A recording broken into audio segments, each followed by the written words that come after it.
Welcome to the latest episode of The Bold Truth About Hungary, our podcast.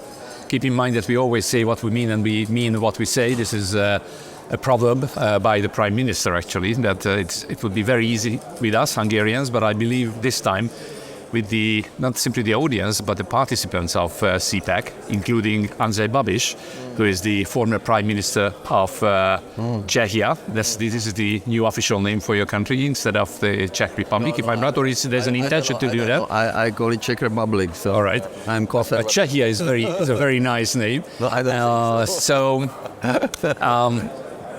we have just passed the first maybe 3 hours of CPAC here in Budapest, with some very interesting and deep contributions, including the chairman, the American chairman, including Prime Minister Orbán, and including you, who started the panel. I'm going to be participating at the end, actually, with a very important topic, which is in the mind or on the mindset of many Hungarians, but certainly many conservative politicians today, and that is how to sort out those problems, those issues the European Union in reality is facing. Because you were talking about the demise of Europe, the problems, the crisis of Europe, the European institutions, which is threatening the future of our children. This is a very important perspective for us Hungarians.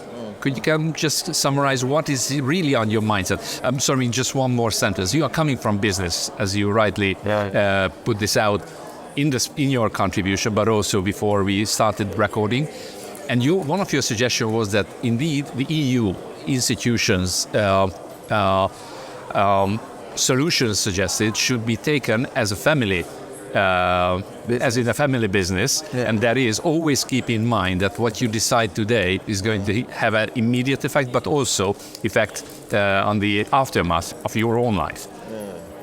Look, for me, I'm not really a typical politician because I have founded this anti-corruption movement in May 2012 because the corruption was really terrible in Czech Republic, and this movement is not really a conservative movement, but we are catch-all party. It means our ideology or strategy is that that in politics to make life better for all Czech citizens, and we are successful because finally we won several times a lot of elections, and last elections we lost because all parties joined together. That's right. With one program, anti-Babiš, to avoid that we really continue to manage our country, which was very successful until, of course, when COVID came, and it was a very difficult time, 2 years to fight against COVID. And of course, today we maybe can have a different view on this, but we were following, let's say, Europe and the world in this case, and it was the reason why we couldn't really finally even beat the 5 parties, which is an irony of this. And I was always saying that the traditional democratic parties, they have some program that before elections, and after elections they have one program, and this is money and power. All these people who are just sitting today in the government would never get such benefits or salaries in normal life. And for me, maybe I'm too proud. There is a little bit exceptions in Europe that we, a businessman like me, went to politics, and of course I was fighting always for Czech interest, and it is good experience. But if I would today, after so many years in politics, to decide if I go in politics or not, I would never go. I would never go because it's really a completely different world of real economy, real business. But of course the politicians decide about us, about family, about the business. And now really I feel that Europe is in danger with all these green fanatics. Very well, and I believe when you were talking about Europe taken hostage being hijacked by some lunatic ideas, the Green Deal, adjoining ideological approaches to down-to-earth practical issues.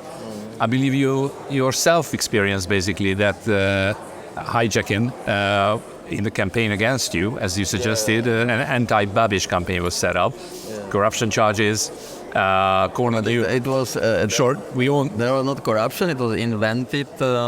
It's a completely invented case. That's right. It was never exist, and they invented practically a case according them happened already 16 how many 16 years ago. 60 years ago. That's right. And finally the justice released me, and they really tried to destroy me and my family, and because I don't have this coalition potential, because I don't steal money. I have been working free of charge much more than for my own company, and that's why they couldn't make a business. They make a lot of special law against me, like Babiš, conflict of interest.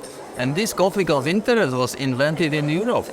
So like when Europe is Ursula von der Leyen before Italian election, she was saying to Italians, if you vote for Meloni, you will not get money.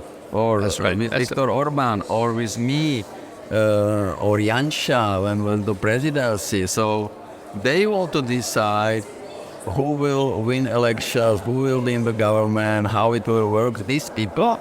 And these people are in commission. This Timmermans, which is really crazy, which want to really maybe destroy Europe. And this is the big danger now for all of us, because I want to live in continue to live in Europe. Of course, I could move eventually somewhere else, but I don't want. So that's why I was speaking about this European election, which are very important next year. This is how you became a populist like us.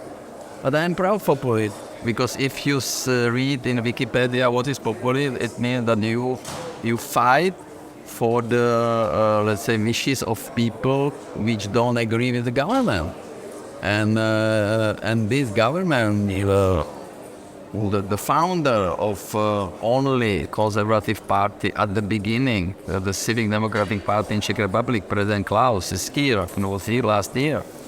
He is really shocked where his party is now, which is with pirates in the government.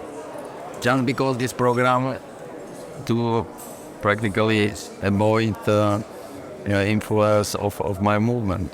What you're suggesting here basically comes together what the Prime Minister suggested. I mean, my Prime Minister, Viktor Orban, he was talking about a virus that is basically destroying, or was invented in a laboratory to destroy the traditional elements of society, but also politics. How can that be stopped? How can you free yourself actually from the impact of those viruses, inventions, and hijacked ideas that are constantly basically attacking democratically elected governments, coalitions, and meaningful political programs which are down to earth, pragmatic, and are, as you suggested, are going for what the people in reality would like. Or it could be changed only in European elections, in campaign, but it will be very difficult, because who won the election against any media? Czech TV, Czech radio, all these with NGOs, and this system. I'm always speaking about the political cartels after Velvet Revolution. They're together. They live together. They have a lot of scandal and corruption. They destroy the country. Why we pay 12 billion euro dividends? Because everything belongs to foreigners. Water, sugar, banks, industry, iron, and in food, the biggest concentration of retailers. They take margin, and there was no strategy at all after the revolution, and it was a big mistake, because the Czech Republic historically has a big potential during the First Republic, Masaryk, until the Second World War. We were really on the top. We were the biggest producers of weapons in the world in 1937. Now the company Čes Borovka, which has invested also in Hungary, bought coal. And that's very right. That's very true. So I mean, the Czech have a big industrial tradition, and they have skills and potential. But fortunately, after a revolution, all this coupon privatization and so on destroy the potential. So it's now quite difficult. Do you believe the European elections is going to provide you and some other, let's put it that way, pragmatic-minded politicians and approaches to become a new reality and giving impetus to this thing? How much chance you give to this, and what is the secret if you wanted to change the institutional and other ideological issues you were talking about? First of all, we have to convince the people to vote and to come to European elections, because last time it was 13%, 28 only. Which is very low, that's right. Parliamentary elections are 67, and to explain them that the future of Europe is very important for the future of Czech citizens. Because, I mean, I have been sitting there 4 years at the European Council. And the European Council is organized by the Commission, and the Commission, of course, they don't really... It should be opposite. The Council should manage the Commission.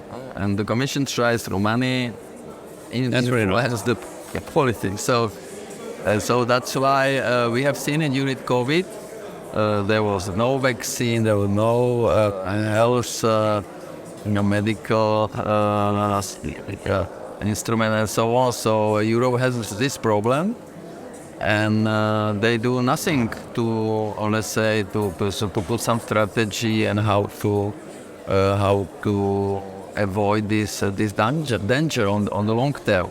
Because if you see all these raw resources and now this electric autos, and there is a danger that China will have a lot of profit from this. And to compete against China is very difficult, because of course they have a combination of communist management with capitalist economy, and this is really a challenge. But I don't see any reflection, and it's very complicated to achieve the agreement. Look at Schengen. It's so easy. Czech Republic has a presidency.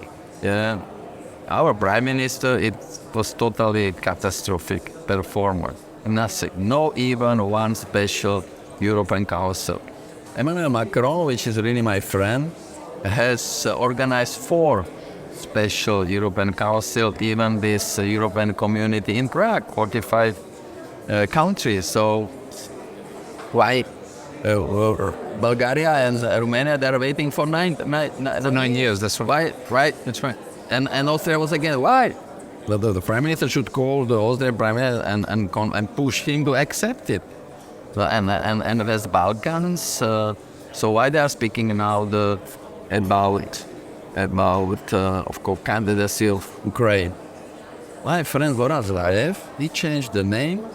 That's right. Fulfilled all the requirements on behalf of the European Council. Didn't deliver the promise. Just to start to talk, maybe 15, 20 years. So, I mean, this is really...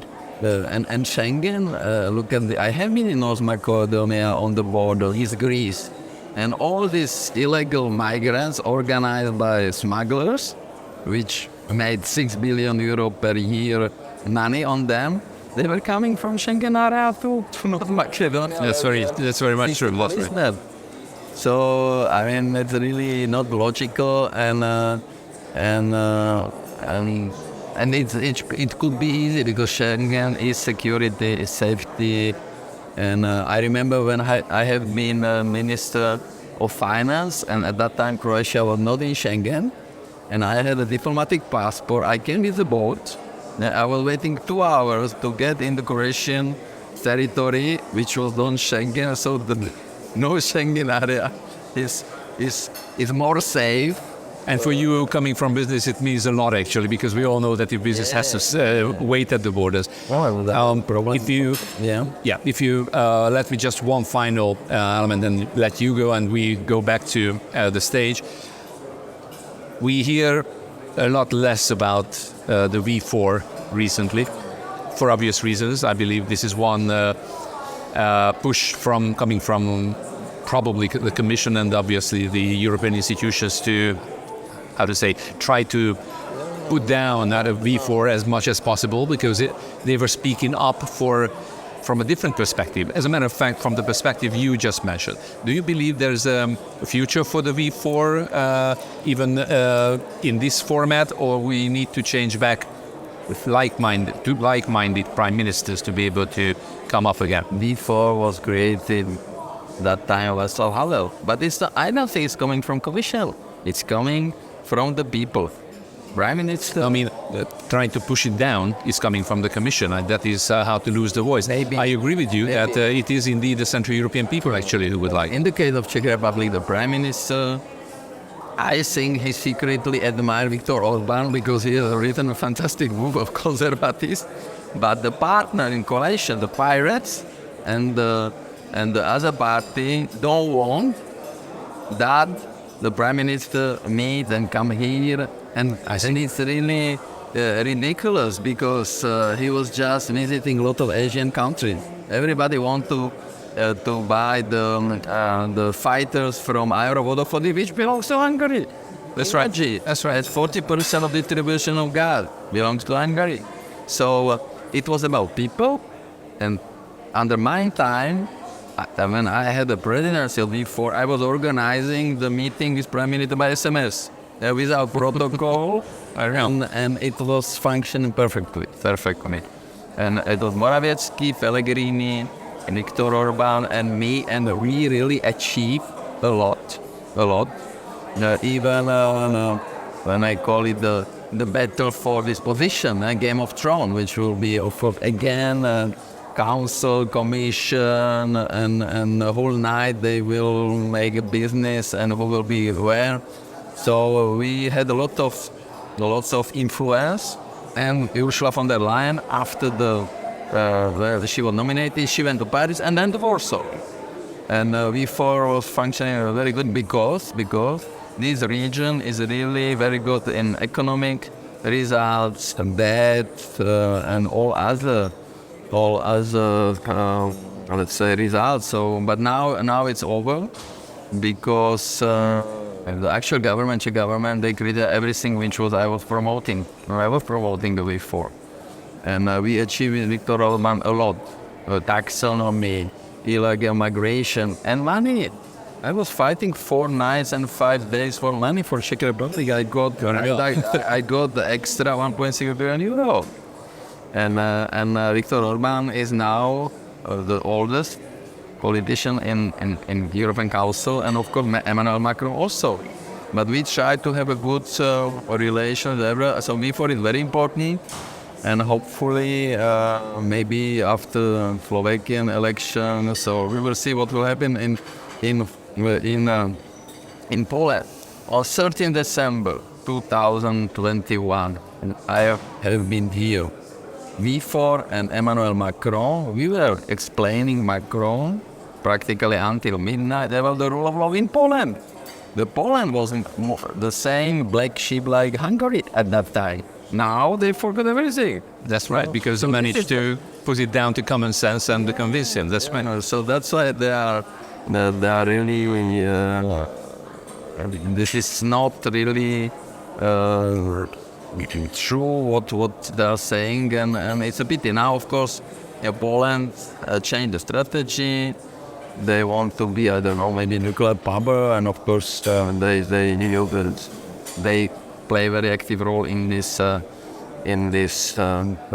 Ukraine war, of course. But I think it shouldn't be the reason to break before, because before it was really very good. And you can remember that our politicians before elections in 2021 or even presidential, they were always criticizing Hungary and Viktor Orban. Why? They shouldn't comment on Hungarian internal Domestic politics. domestic politics. Huh? That's right. So Well, this is we are trying to bring this back actually when we are going to give the European presidency, as the Czech Republic was giving it just previously, and we are coming up here next year, the second half of 24. Mr. Prime Minister, I much appreciate your time. Thank you for contributing to the bold truth about Hungary, our podcast. Thank you for being with us. Thank you. Thank you. Good luck.